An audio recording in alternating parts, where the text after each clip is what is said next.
Welcome to another episode of Consumer Engagement in an Omnichannel World.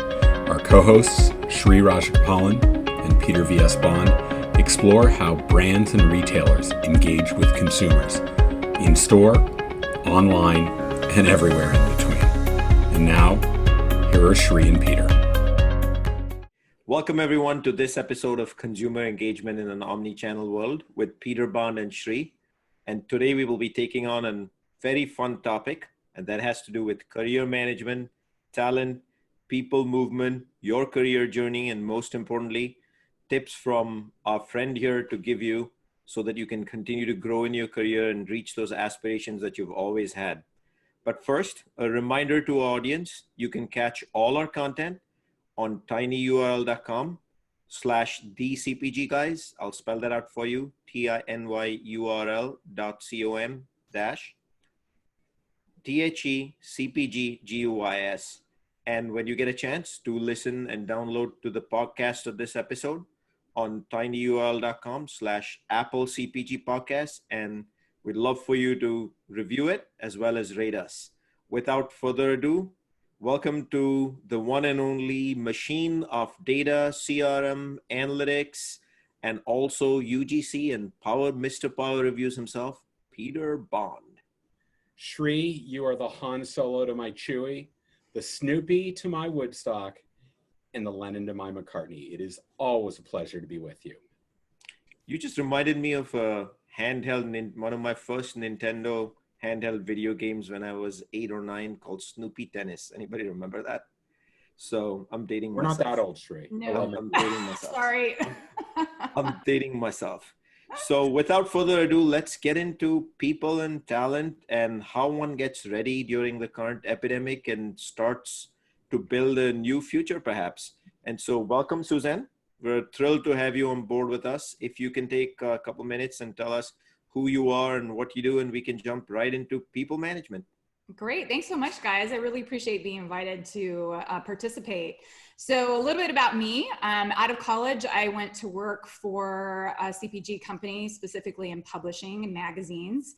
And I worked various roles in field sales, retail operations, sales support, had a great career there, and then found myself having to kind of reinvent myself because I got laid off, which a lot of people can probably relate to right now. There's a lot of that going on. And being in San Diego, you know, wonderful place as it is, at that time especially, it really wasn't that great for CPG. There wasn't a lot of companies, wasn't a lot of opportunity, and you know, what was I going to do? But luckily, when I got laid off, they ended up hiring a broker to replace a lot of us, and the broker ended up hiring me. So even though I hadn't intended on going to work for a broker, really opened my eyes to see how the other side lives, right? The challenges and the difficulties that they had to deal with. And then ultimately, I ended up coming back to Time Inc., holding other roles as well, and then transitioning again to recruiting, which is another interesting story in itself. I got placed at a consulting firm and learned a lot about e-commerce. That was my first taste of e-commerce, by the way. And it was fascinating because every client that I was going after, and I had some really fun ones, by the way. I had Apple. I got to go to the headquarters before they opened up their big space ring kind of office. So it was pretty fun. But everybody wanted to talk about e-commerce. What am I going to do? How am I going to overcome these difficulties? It was all custom research. So I realized very quickly, I need to pay attention to this. This was where all the growth was anyway, right? We already knew that was definitely going to be from there, but how it was going to happen, we weren't really sure. We were talking about click and collect. We were talking about the drive model, but all of that was in such infancy. We didn't really know how that was going to expand. And then I ended up transitioning yet again into recruiting, just because it kind of found me, so to speak. And I realized that I wanted to make my niche in recruiting in e-commerce because of all that I had learned working at that consulting firm, because I knew it was just the area that was, everybody was talking about, and honestly, it was extremely fascinating to me. And, all of us like to be interested in what we do, right? We all need to find that passion, that experience that drives us. And that parlayed me into that. And then when I transitioned into my own organization and founded my own executive search, I also realized that, people need to talk more. They need to learn how to navigate not only their career, but also the interview process, because we don't interview every day. And it doesn't matter if you're applying to a CPG job or if you're going into transportation or logistics, whatever. We all have to have a certain skill set and be able to talk about ourselves that in a way that impacts the role we're applying for. But because we don't do that all the time, people can benefit from my years of experience and listening to some really fantastic people, so I can help them translate that into their own story so that they're successful in the process as well. Speaking of e-commerce, I think McKinsey put out a piece of data earlier this week where it's pretty clear now, based on retail penetration, e-commerce's retail penetration in the US. Traditionally, it was growing about a point a year, and in 2020 was forecasted to be about somewhere between 50 and 16% of retail is e-com. But in 3 months, it's grown up 10 years, as in it shot all the way up to 37, 38, closer to 40. And the current predictions are, even post-epidemic, with people wanting to really go back in stores, it's going to grow up 10 years and settle in the 25s. So this has got to be a whopping time for you, Suzanne. But the question that kind of came to my mind, knowing you personally, is, you talk to us about how you change from one role to another, but how does one go from like a CPG, consumer packaged goods brokerage firm, to Time Inc., to then getting into a RetailNet analyst, and then end up recruiting 4 others, and then getting into executive coaching and recruiting yourself? Like, those are, in theory, while they're all anchored around the CPG industry, it's 5 functions. Yeah, some of it was just luck. Some of it just fell in my lap and I embraced it. Other parts are, I think you really have to take some time with yourself to figure out, what really drives me, what about these roles that I was in did I really enjoy?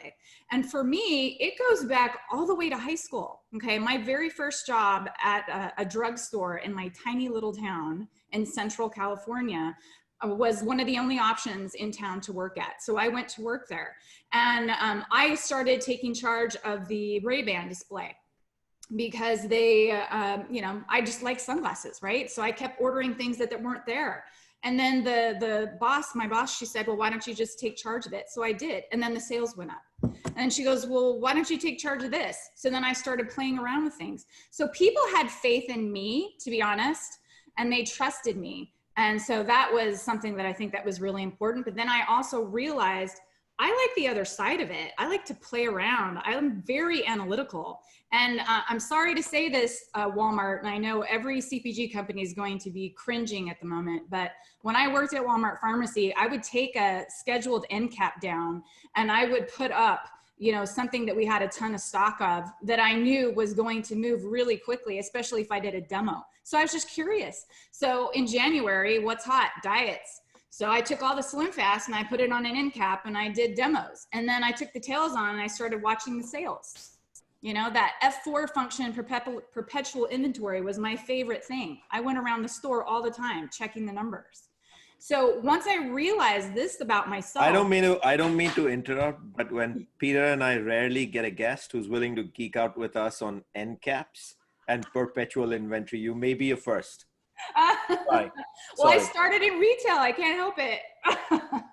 Sorry. Yeah, that's okay. But, when you have to realize, you have to think back, what were those roles that you did? What really interested you? What were those things that you were able to accomplish in those roles? And then how can you make sure that your next role has that? Or how can you seek and find those things that you know about yourself that are really going to stimulate you and keep you going? Because it's really not up to an organization and a company to always drive you, right? You have to drive yourself as well. And who, I'd say hiring managers, and I'd love to hear your perspective on this, both of you, but I'd say hiring managers really enjoy people that go the extra mile and that they don't have to handhold, right? The majority of them. What do you guys think? I mean, I enjoy hanging out with this guy and I'll tell you, Suzanne, the way I got the job that I have now was I networked my way in when I saw there was a job posting. I got to the head of HR and I said, love the job posting. I don't want that job. I want a different job. I want to talk to your CEO. and got in front of him, got him to put me in front of his management, and then wrote a 4-page SWOT analysis right after I was done to show him why I thought I was the right person for the job and where the opportunity was. So yeah, geeking out, going the extra mile, that's how you get it done. I love that. Yeah. That is a wonderful story. This is the Suzanne technique of placing people, because she's been telling me for however long I've known her, one never actually applies for a job. You find a company that you're passionate about, a product you're passionate about, you make a connection based on an open job, but you really tell the company or the hiring manager what you want to do and let things just play out from there. Yeah, the last 5 jobs I've received, it was all through my network. It was all through, or my own persistence of not going the normal route of looking for a job posting and just posting for that job. I found that to be a waste of time. But that's before we get into this, before we go further into many more things we want to ask you, I think that's a big key takeaway, number 1 for today in talent and people's career growth. Don't be shy to seek what you want as opposed to what's out there. Mm-hmm. Yep. Amen. Hey, Suzanne, I have a lot of friends who are in the search business. And when the pandemic hit, a lot of them told me my business has dried up. Is that necessarily true when it comes to e-commerce? It seems to me with all of the business shifting that direction, that's where the investment should be. That's where companies should be looking. I'm curious as to what your perspective is. Well, so it's an interesting time, right? I mentioned earlier when we first joined is that there's a lot of really talented people out there laid off, right? So to no fault of their own, I mean, it's just an unfortunate, situation with COVID. But when you have so many highly talented people available, it's much easier for the corporations to find them. So they may not need me as much. I mean, my business has also slowed down significantly, but I know it'll come back eventually. But just to give you a little perspective, it was about, I think it was November, I did a webinar last year, and the unemployment rate was around 3.7. So, and back then when I was doing that webinar, I was super busy because, we do have a shortage of talent and skill sets, right? We all want something immediately. And with this, current situation that we are with e-commerce jumping from 15% to 30%, and okay, maybe we're going to settle somewhere around 25. What are we missing there, right? I've read a lot of white papers. I love all that. There's so much information out there. I know supply chain is an issue. Do we have enough e-commerce supply chain people? Do we have enough people that understand the differences between brick and mortar and e-commerce supply chain? Or are we just putting a Band-Aid on it, right? So I think that eventually it will all turn itself around. I have seen a lot of e-commerce jobs on as well, but they aren't coming to me, I'll be honest. And that's just because there's just a wealth of talent right now. And it's, and it's understandable. It will, it'll happen again, but it's just a little bit slower right now. Okay. Speaking of, what's taken place in this country or the world in the last quarter or so, and the fact that e-commerce talent is now coming to you. I've always thought of there's talent and then there's e-commerce talent. But by the same token, when I look at my own career journey, when I first got to this country 27, 28, whenever it was years ago, and I was a waiter at the Owens food court in Virginia Tech, I never thought I'd actually launch a D2C supplements company. Or be the SVP of e-commerce at Revlon. But I'm also 15 years brick and mortar trained. So my DNA today is both. It's originally brick and mortar, like hardcore. So when e-commerce talent comes to you, what makes someone an e-commerce talent? Is it just that they've got that title of I've been a manager of e-commerce, I've led the Amazon team, I know how to do SEO? Is there something special? Like, how do you know the difference? There's a couple things, right? I think, what we lose sight of sometimes when we're hiring is, are we really focusing on all the right skill sets, right? There are some hard skill sets that we need, but we can't forget about the soft skills, right? And in e-commerce, it's very dependent on the company, right? A smaller company is more nimble, more flexible. You can do things much more quickly than you can in a larger organization, less silos, things like that. So you may not need somebody that is as persuasive. right, as you would, you know, in a large company versus a small. But I think the really important things are creativity, you know, can deal with ambiguity, curiosity, you know, just analytical, you know, resilient. These are all the things that come to mind, because you can train a lot, right? But it also depends on where you're at in terms of what level you need for a specific role. So when I've placed people in large CPG companies, their requests are always background in brick and mortar, excuse me, and then e-commerce. Now the smaller companies tend Whoa. Did you just say large companies are now asking for e-commerce talent to have brick and mortar backgrounds? Yes. Hallelujah moment.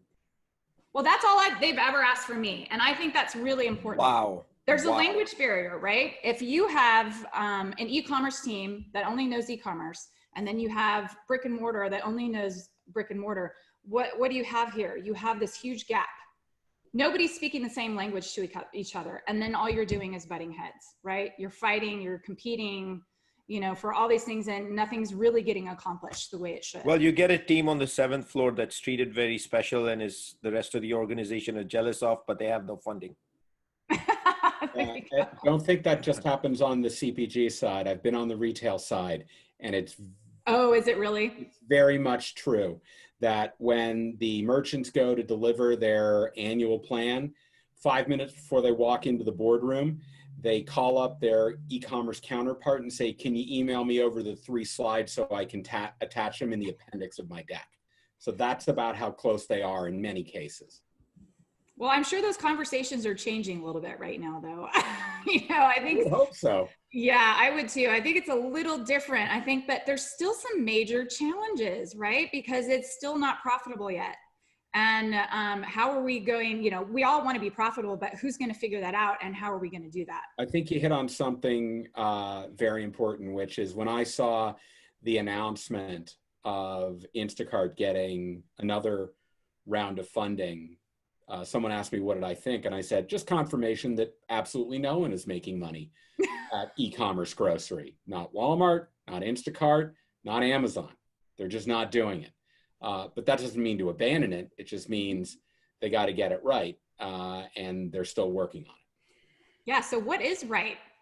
I mean, seriously. Yeah. So you're bringing up a, you know, traditionally, Suzanne, we have a script for these dialogues, but I think we're way off the script at this point. We're having fun in this conversation.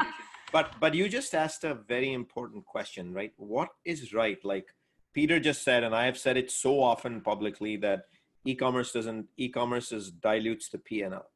But in whose eyes, right? Like when I look at CPG, brand P&Ls over decades, and in some cases over a century, depending on how elite and how long the brand has been around, tries to deliver a certain margin, which traditionally ranges between 30 and 50%, no matter what category you're in. And, you know, when if you're DST, because you're also owning distribution, that tends to be in the teens. But that's the brand P&L people are used to.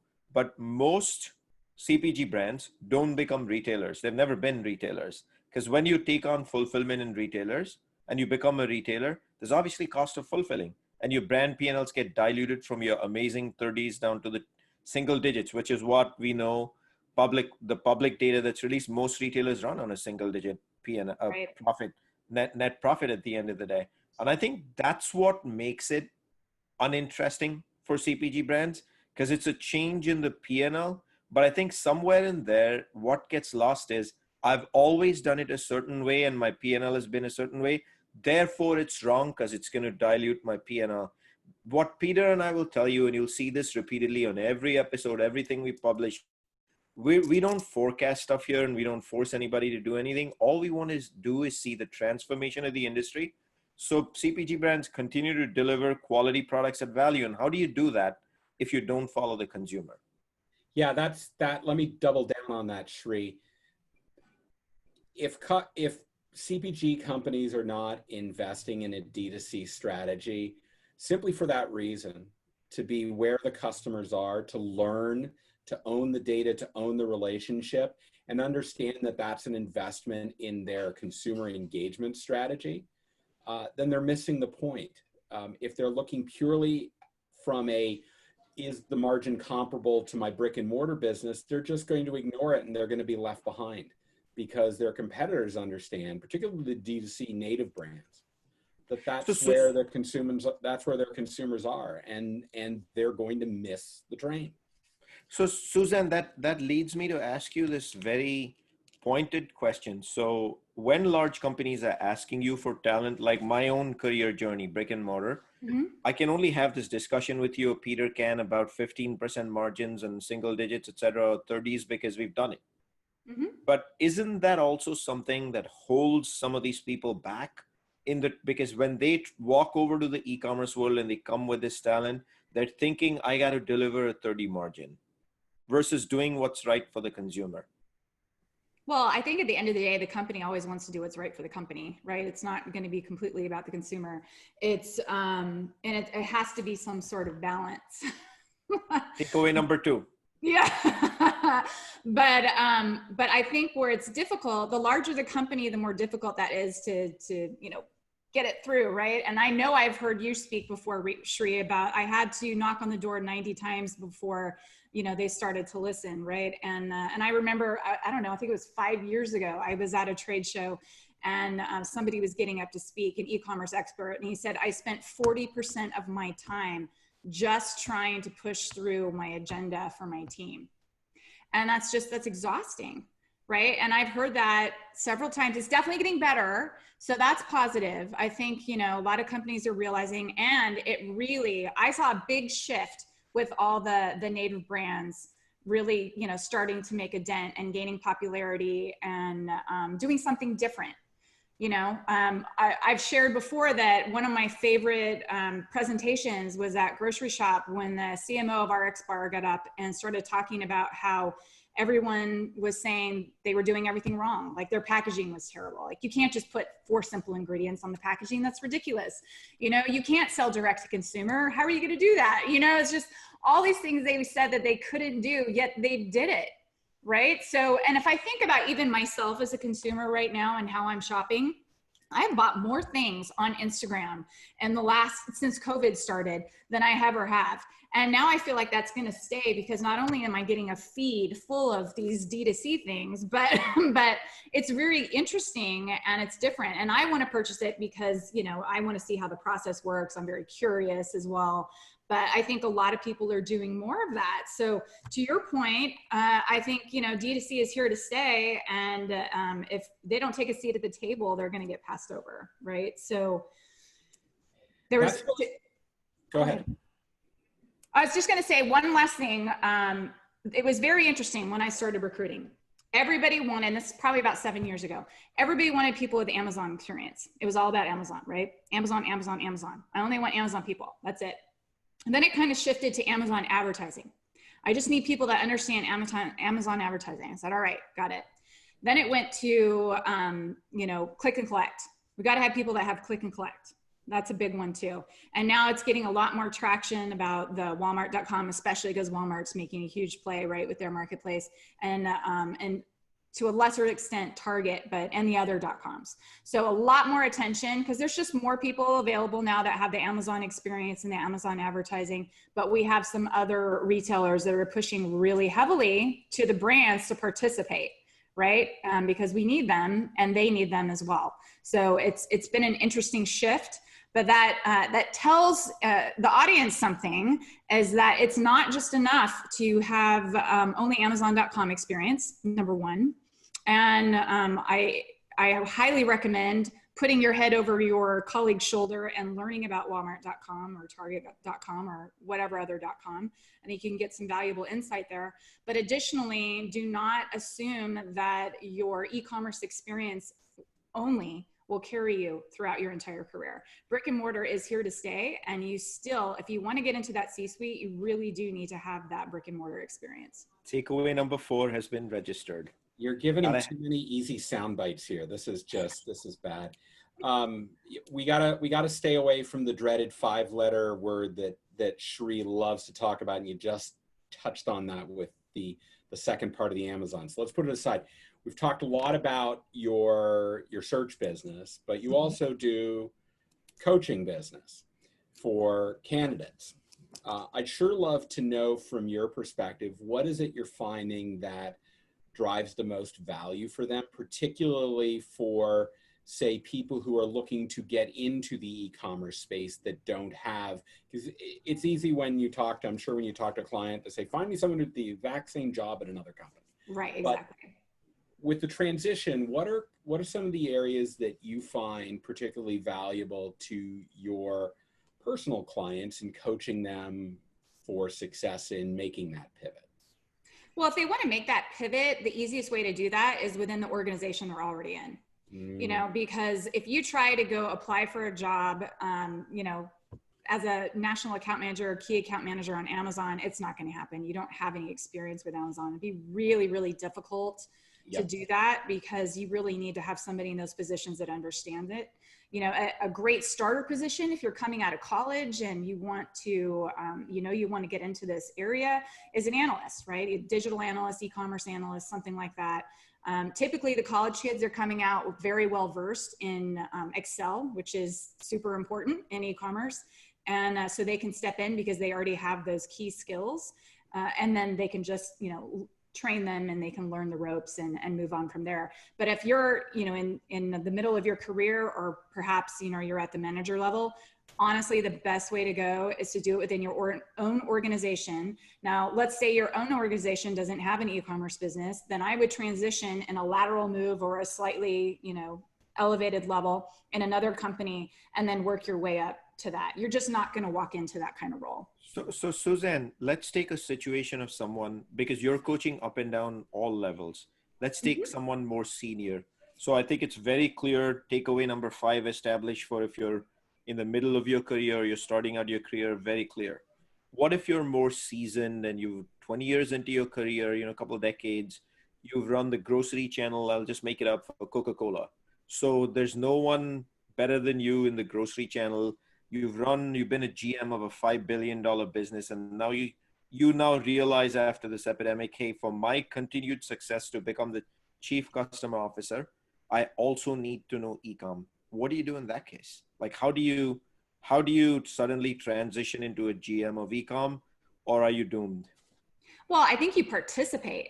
You know, I have never had a job in my entire life that I ever just stuck within the confines of that job. I was always doing something else. So I think that you just have to interject yourself into the conversation, ask questions, learn, grow, and develop. And then you get smart enough, you spend some time on your own outside of the office. I mean, look at all this great content everywhere. We can watch your show. There's webinars. There's so much stuff going around. You can participate and learn and read and ask questions and develop that so that you have the ability to have that conversation within your own organization, so that you can eventually, hopefully, move into that type of position. But it really is going to be up to the company. And just to share one quick story of a recent candidate I had. I've known this woman for a long time, love her to death. She's great in Amazon, great experience. And she joined an organization where her boss knows absolutely nothing about e-commerce, absolutely nothing. And she's just miserable. She's miserable. Everybody that was there when she was hired is now gone because they can't function. He's not allowing them to do their job. So now she's looking, which is really unfortunate. You know, had this person taken the time to really get to understand what's needed and what's necessary to grow the e-com business, how to best support it, how they can come together and speak the same language and communicate, this could have been a well-rounded group of people and could be very successful. But that is not uncommon. I hear that a lot. And so, you know, I think we need to not be afraid of the newness of e-commerce and the growth that it has. Instead, embrace it and learn from it so that we can all be better off, because it benefits the company and the organization. So I think we just established takeaway number 6, participate. And just for the record, Mr. Bond, no offense, when all gloom and doom shows up, that's when you rely on the Yankee pitch hitters. Luke Voigt grand slam yesterday. I'm sorry, the Yankees and Roger Clemens, that famous great Yankees pitcher, and we'll go on from there. The jealousy of 27-6, Yankees 27, Dodgers 6. We talk when you get to double digits. Would have been 8 if not for the cheating Astros and Red Sox, but we'll just leave it we'll leave it there. Oh, Hey, I'm with you on the cheating Red Sox. Yeah, yeah. Suzanne, I'm curious where you source most of your candidates. Is it your extensive network? Are you using LinkedIn? What do you do to, if someone comes to you with a search, how do you think about finding the right set of candidates for them? Well, that's a multi-part answer there. So I'm going to start with my process. So my process is I get a job description, right? But the hiring manager likely did not write the job description. So it's something that's been in HR. It has to be approved. There's all kinds of things that are involved with putting a job description, right? So the first thing I do is I sit down with the hiring manager and I ask them what is not on the job description.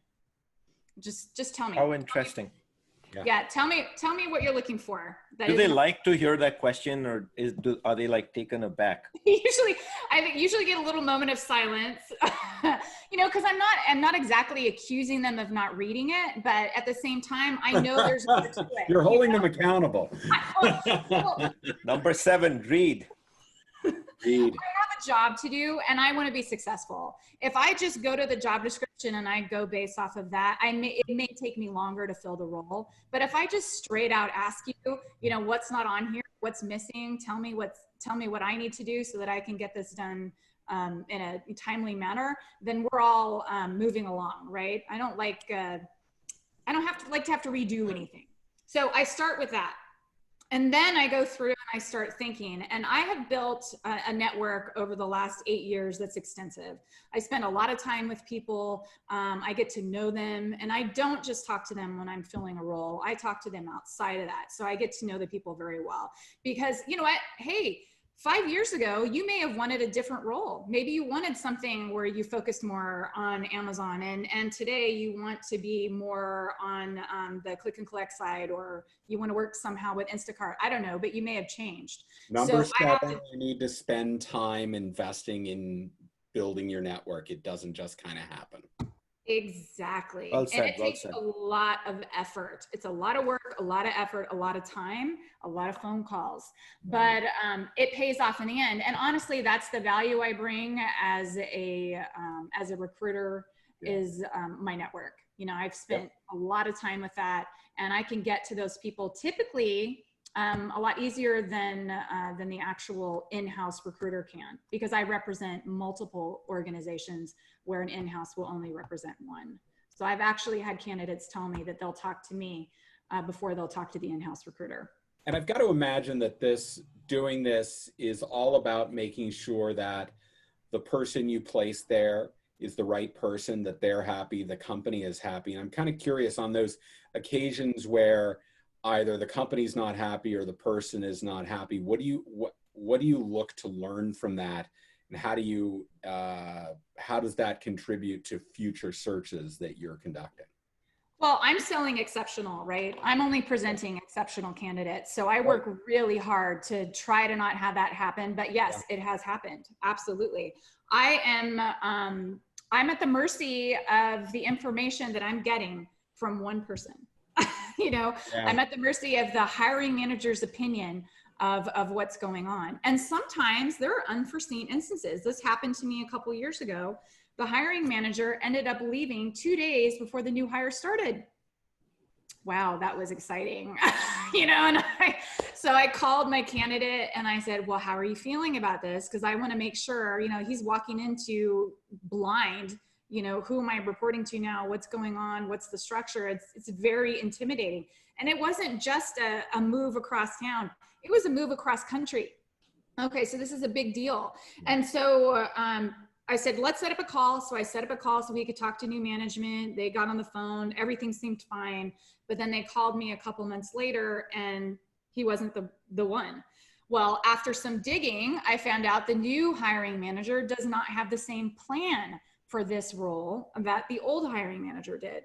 So it was completely different set of skills that this guy wanted versus the person we had just hired. So because I am a guaranteed service, I guaranteed my candidates, I had to refill the position, which I did, but now that's twice as much. What does that mean, guarantee a candidate? I've never So I heard that guarantee term before. placement. So the standard guarantee is 90 days. So you have 90 days to decide whether or not this is the right person. So if day 89 comes around and you say, you know what, this isn't working out, we need to start looking again, I'm obligated to refill the position with no additional charge.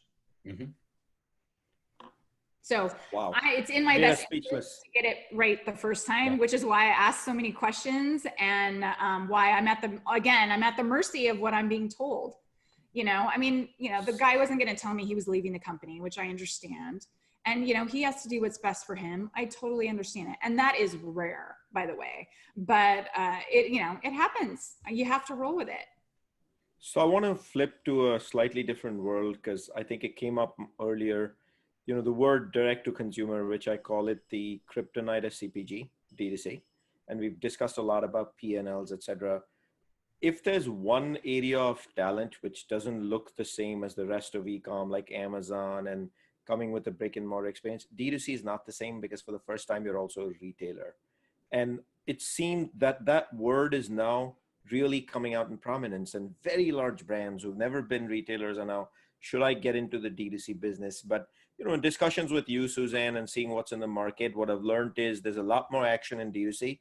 If you're private equity, you're a small company, you're a startup, those skill sets in those sort of small brands, you know, 50 million and below, private equity backed, are not the same as D2C skill sets in large brand. Are they? Like, is that a viable career option for somebody, for a large brand who really wants to go pursue a career in e-commerce, to really look at PE and small businesses and try to make that flip into what's going to be arguably much more D2C? Well, I think I never deal in absolutes. I don't like absolutes. So I think there's always a way. You just have to Number 8, don't deal in absolutes. I feel like I got an English language lesson of verbs. Keep it fuzzy. Yeah. So Okay. I think if you're dedicated to what you want to do, you've established that that's what you like and how you fit into that mold or what you think that mold is. But again, you know, I'm very hesitant about absolutes, but I think that you just go for it, right? Now, it's much more difficult for somebody from a large organization to go to a small. And the reason is small companies want people that can really handle change. And I'm talking major change that happens like from one moment to the next. It is exhausting at times. It taxes all of your energy. It taxes your mind. You know, am I going to be successful in this? You kind of wonder, is this even going to happen, right? It's moments like that are difficult. And you possibly are dealing with a founder who can be very intense. It can be a little difficult to work with a founder that is so heavily invested because it's their baby. Completely understandable. But you have to understand at the same time, in order to bring out the best in your people, they have to like you. You know, they have to want to work with you. I know it's a duh moment. Number 9, be likable. Be likable. I mean, it's Yes. like, you know, I totally get it, but you've got to trust the people that you hire to put in those positions, spend the money to get the right people too, right? And in smaller organizations, there is a trade-off. You aren't going to make as much money, but you are going to get a wealth of experience in a very short amount of time. Yeah, I love what you say about the CEO because as an example, 2 days ago, my boss came to me and said, our CEO has to give a big presentation. I really want your help in the speaker notes and guiding the conversation. And I worked with him on it. And later that night, I got an email from my CEO saying, hey, your boss told me that you helped him work. So I just want you to know how greatly appreciative I am of that. Oh, that's so nice. That's why I love working for him, because he's a great leader and he takes the time to thank you for the little things, just like the big things. So I hear you there. My last question for you is around the job seeker themselves and getting attention of search consultants. When my friends are looking for work, they call me and say, hey, can you give me some great recruiters? You know, the big guys, Russell Reynolds, whatever. And I say, that's a fool's errand. And they say, why? And I say, because if you get contacted by someone for, say, a big loyalty role at McDonald's, knowing that person, and you end up not getting that role, but you want to look for that role somewhere else. He's not the right, or he or she are not the right person for you, because while they may be in a particular vertical like QSR, they're assigned to a client. So the next role that they're going to find is not another CRM role. It's maybe an operations role, or it's something else, but it's for that client. So I've always shied away from trying to go out and hunt for big recruiters at some of the big firms. How does someone really fine tune themselves to draw the attention of professionals in search as a potential candidate for roles? I'm really curious as to what you recommend. Well, I do both, actually. I have those roles where I'm only hired by corporations and very specific things, and I may not have something else like that in another year or two. Who knows, right? I definitely have that. But I also have developed very strong relationships with some of my clients that just want good people. And they tell me, when you find somebody, just send them to me. Yeah. And so I have that kind of relationship as well. But there are specific recruiters like you just mentioned, but they are very expensive. You have to pay them a fee, and you discuss, the things that you're looking for, the companies you're interested in.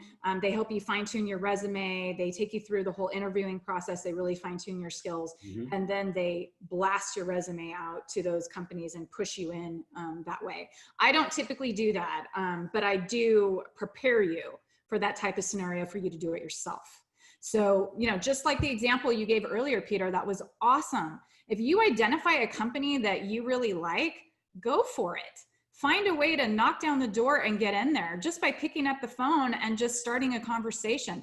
I love that you said you did a SWOT analysis. That's awesome. I do those all the time. I go to the grocery store and I see a new product and I'm like, whoa, okay, what is this? Where are they at? What are they doing? I take a picture. I have taken pictures at retail and I've sent them to the president of the organization. Great job. Do a SWOT analysis.